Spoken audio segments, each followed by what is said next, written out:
Hello, everyone, and welcome back to Let's Master English. My name is Sarah, and I'm so happy you've decided to join me today. Grab a cup of tea, get comfortable, and let's talk about something that can completely change your English communication skills. It's not about learning 1,000 new vocabulary words or memorizing complex grammar rules. It's about something much older, much more powerful. Today, we're going to travel back in time, way back, over 2,000 years ago, to ancient Greece. We're going to meet a very smart man named Aristotle. Now, you might be thinking, Sarah, what does a philosopher from ancient Greece have to do with me learning English in the 21st century? That's a great question. And the answer is everything. Aristotle was one of the greatest thinkers in history, and he wrote about everything from animals to politics.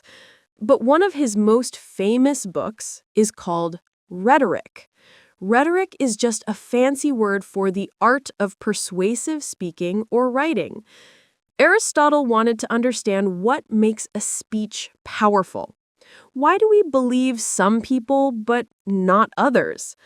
Why do some stories make us cry while others make us feel nothing? He discovered that there are three magical ingredients, three powerful tools that everyone can use to be more persuasive. He called them ethos, pathos, and logos.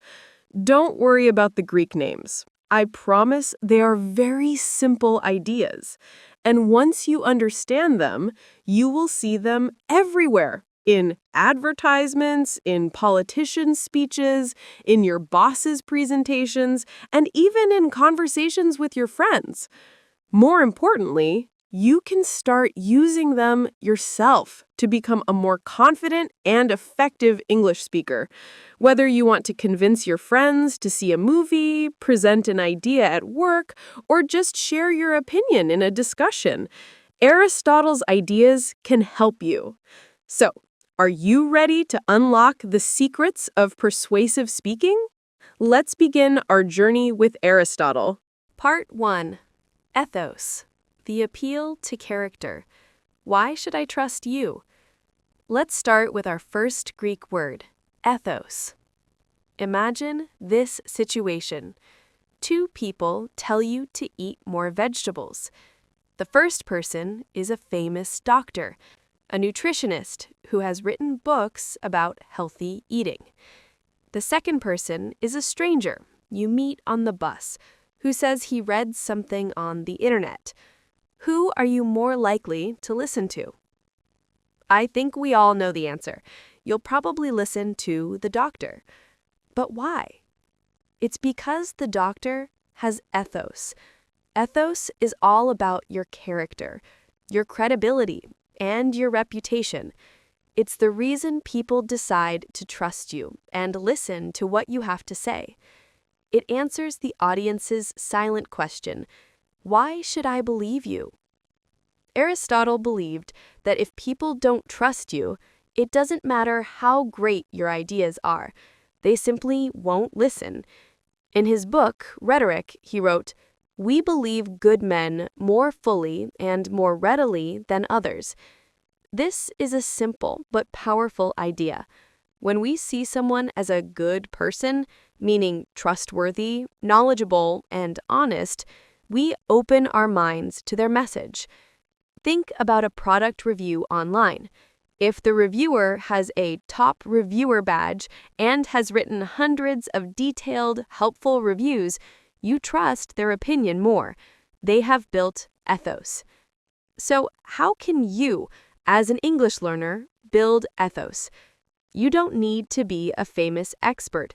You can build credibility in small but very effective ways. Practical tips for building your ethos. Here are some practical tips and tricks to build your own ethos when you speak English. 1. Speak with confidence, even if you're nervous. Confidence is key to building trust. When you speak, try to make eye contact with your listeners. Stand or sit up straight. Your body language communicates a lot. If you look nervous and unsure, people might think you are unsure about what you are saying. Trick for confidence. Practice your pronunciation. When you are confident that you are saying words correctly, you will naturally speak with more authority. Use online dictionaries with audio to hear how words are pronounced. Record yourself speaking and listen back. It might feel strange at first, but it is one of the best ways to improve. A great tip comes from the book Talk Like Ted by Carmine Gallo, where he explains that passionate and confident delivery is just as important as the words themselves. 2. Use appropriate language. Using the right vocabulary for the situation shows that you are knowledgeable. If you are talking about business, using some common business terms shows you belong in that conversation. If you are talking about your hobby, using specific vocabulary shows you are passionate and informed. Example from Japan. In Japanese business culture, using the correct formal language, keigo, is very important for showing respect and establishing credibility. While English doesn't have the same strict levels of formality, choosing your words carefully still matters. Using collaborate instead of work with in a professional presentation can make you sound more professional. Trick for vocabulary.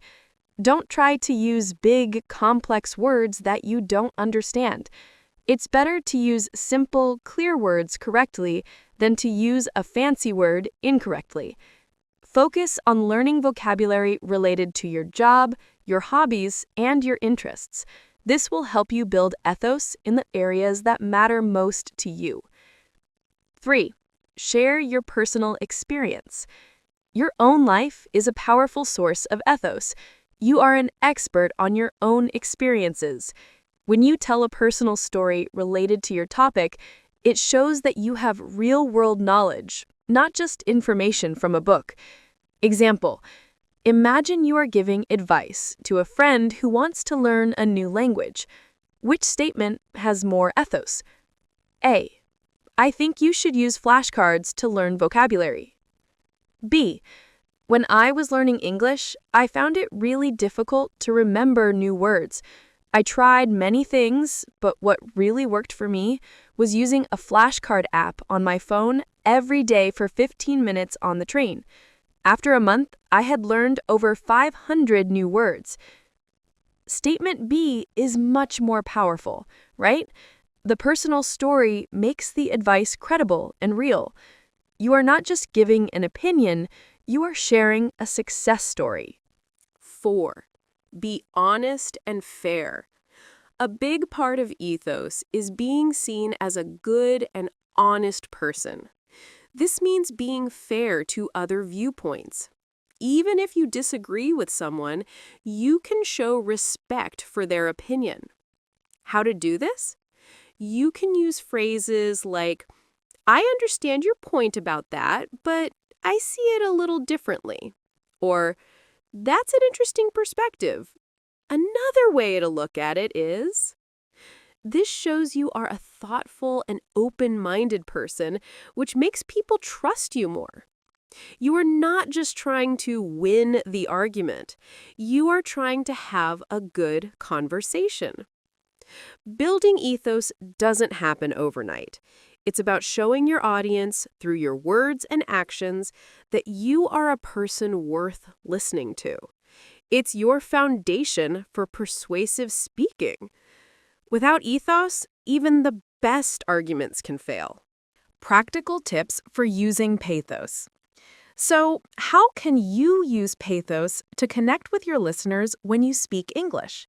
Here are some simple and effective techniques. 1. Tell a story. Humans have been telling stories for thousands of years. It's in our DNA. A good story can transport your listeners to another place and time. It makes your message personal and relatable. A story can be about you, someone you know, or even a fictional character. Example from South Africa. Nelson Mandela was a master of pathos. When he fought against apartheid, he didn't just talk about laws and politics. He told stories of suffering and injustice, but also stories of hope and forgiveness. His personal story of being in prison for 27 years gave his words incredible emotional power. When he spoke, people felt his pain, his strength, and his vision for a new country. Your turn. Think about a time you learned an important lesson. Can you turn that into a short story?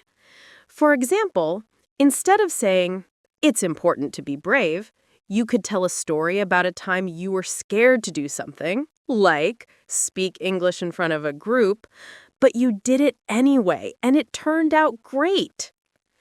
2. Use vivid and sensory language. Don't just tell your audience something, help them see, hear, and feel it. Use descriptive words, adjectives and adverbs, to paint a picture in their minds. Compare these two sentences. A. The room was nice. B. The room was warm and cozy, with a soft yellow light from the lamp and the delicious smell of coffee brewing in the corner.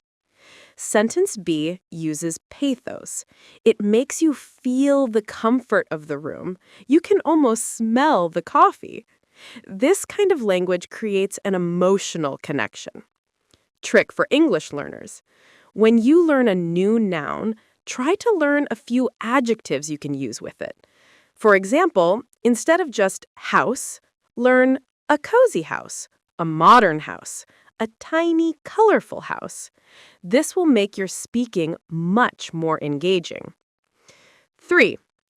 Use analogies and metaphors.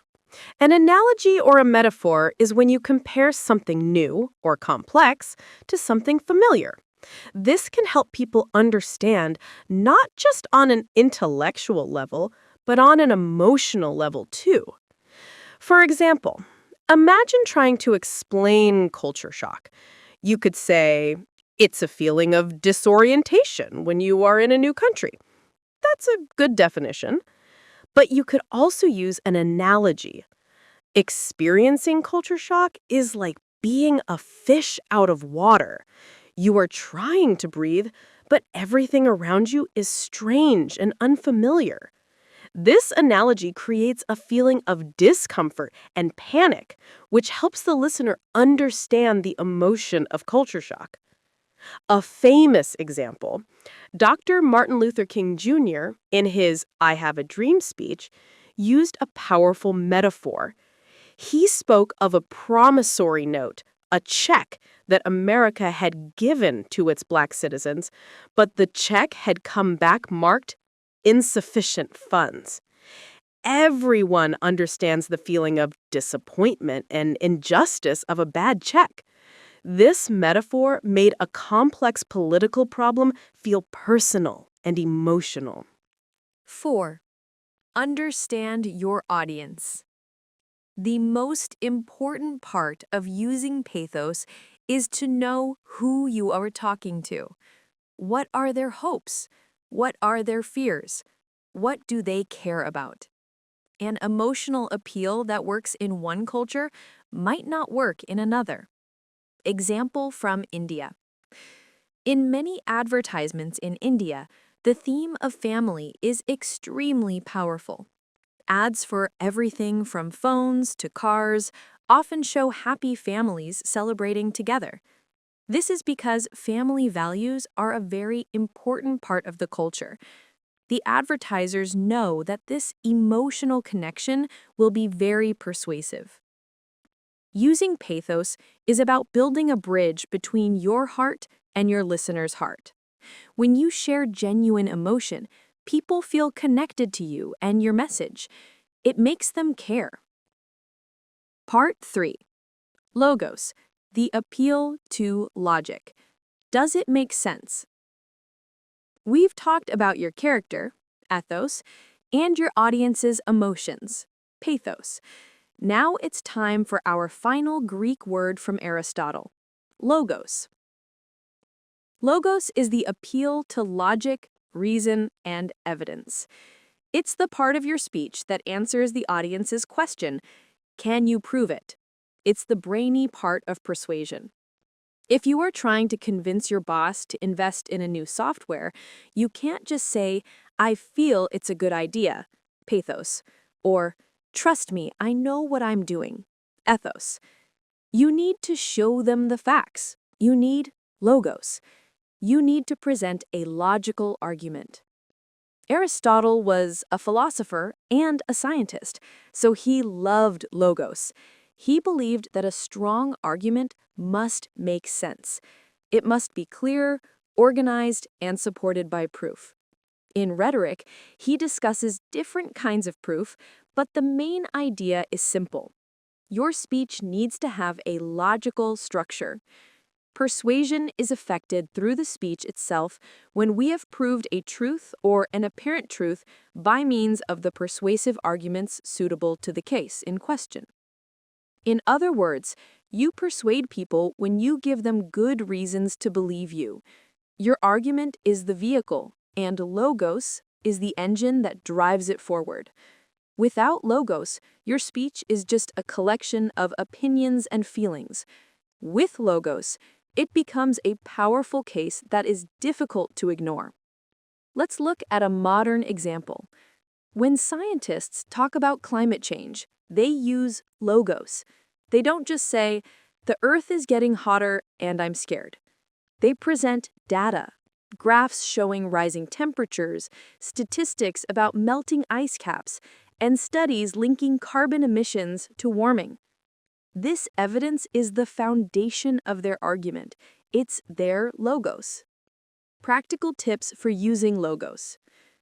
You don't need to be a scientist to use logos. You can use logic and reason in any conversation or presentation. Here's how. 1. Use facts and statistics. Numbers can be very persuasive. They provide concrete, objective proof for your claims. Compare these two statements. A. A lot of people are using our new app. B. Since launching last month, our new app has been downloaded by over 50,000 users in 20 different countries. Statement B is much stronger because it uses specific numbers. It replaces a vague idea, like a lot of people, with hard data. It replaces a vague idea, like a lot of people, with hard data. It replaces a vague idea, like a lot of people, with hard data. It replaces a vague idea, like a lot of people, with hard data. Where to find facts? You can find facts and statistics from reliable sources online, like news organizations, BBC, Reuters, government websites, or academic reports. When you use a fact, it's good practice to say where you got it from. For example, according to a study by Oxford University. This also helps to build your ethos. 2. Structure your argument clearly. A logical argument is easy to follow. Don't jump from one idea to another randomly.